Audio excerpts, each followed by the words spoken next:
Welcome back to lesson 7.7. This is part 2. If you missed part 1, go back and watch the video. This would be slide 1, where we start with part 1.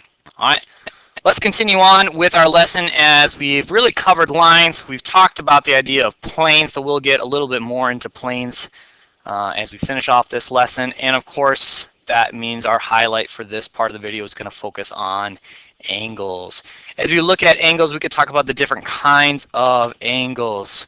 And as we look at the different kinds of angles, suddenly terms start popping out at us left and right. We got a right angle, right? Often symbolized with that symbol right there, that right angle, right? And so if I were to say, what is the right angle in front of us? I would write angle symbol, right? Always looking like this, acute angle. Even though it's a right angle, it still has that shape. It's just the symbol that goes along with it, right? Just like degrees Fahrenheit looks like that. We're not going to make this circle look like a diamond just because it's Celsius, right?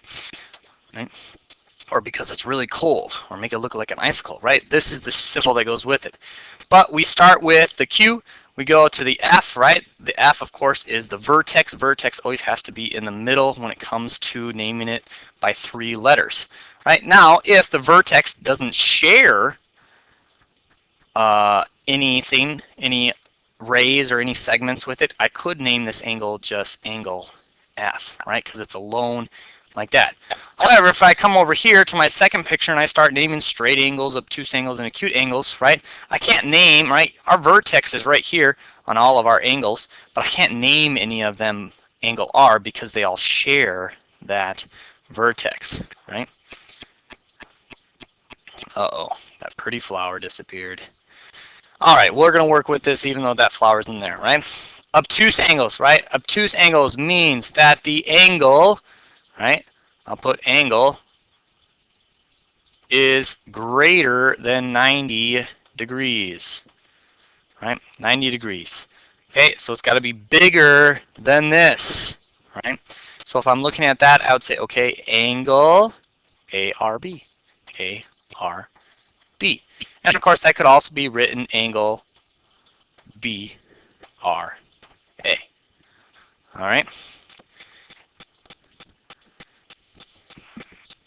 And so we have that idea, right? So angles can be written in that way. All right. If I were to get a straight angle, usually we don't think about straight angles, but a line is an angle. It has 180 degrees, but it's a straight line. But it's also an angle. And so this one becomes easy. We could say angle ARY. All right. And then, of course, acute angles then, right, is going to be that angle that is less than, I know that just looks confusing, doesn't it?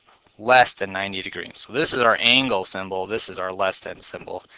The way I drew them, they look exactly the same, which is not the case, not true, right? So this one should be just a hair bit different, right? This one should be more like a monster eating something. All right, so our acute angle then, of course, would be, all right, we're going to put the angle symbol down, and we're going to say, all right, I'm going to go BRY, or you could reverse it and make it YRB. And so we have those different ideas. All right, your turn. Go ahead and use this figure to name a right angle, name an obtuse angle, name an acute angle. And of course, there may be more than one in this figure to name, so be ready to share your examples. As we move along, we can talk about a couple more ideas that go along with our angles and our lines, right? We can talk about vertical, horizontal, and reviewing perpendicular again, right? So a pole with 2 cross pieces can be represented by 3 segments, right? So here's your sample problem, right? We've talked about these ideas, so these are sample problems: vertical, horizontal, and then of course perpendicular. Can you use all the concepts we've looked at so far and go ahead and name a vertical segment, name a horizontal segment, name a segment perpendicular to this? And don't argue, I know this is kind of an angle, but right, the picture of the telephone pole, we get that, that makes sense, right? Telephone poles are standing up tall, right? So use that picture to help you with this. Go ahead and pause the video and solve this problem.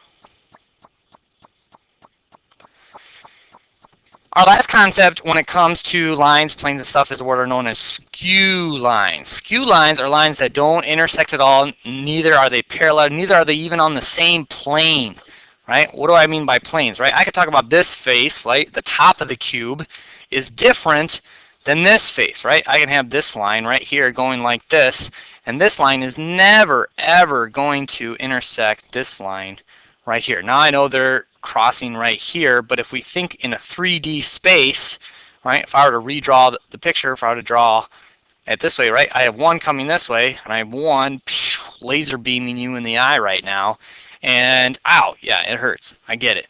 Okay, but that's the two planes, right? I drew a line right here, and I was working with this spot right here for this second line. So this line is this line is this, and of course those lines are never going to intersect. They're never even going to touch, and that's where we get what are known as skew lines. Different lines, different planes don't work. Well, they work together to make a great shape, but they're not going to intersect. All right, one final sample problem as you finish off this lesson then. It says sketch two intersecting planes. Think about it. Pause the video. Do it. All right, now that you've drawn such a wonderful picture, go ahead and answer the question. Which word below best describes the location where the planes intersect? A, point. B, line. C, segment. That's it for lesson 7.7.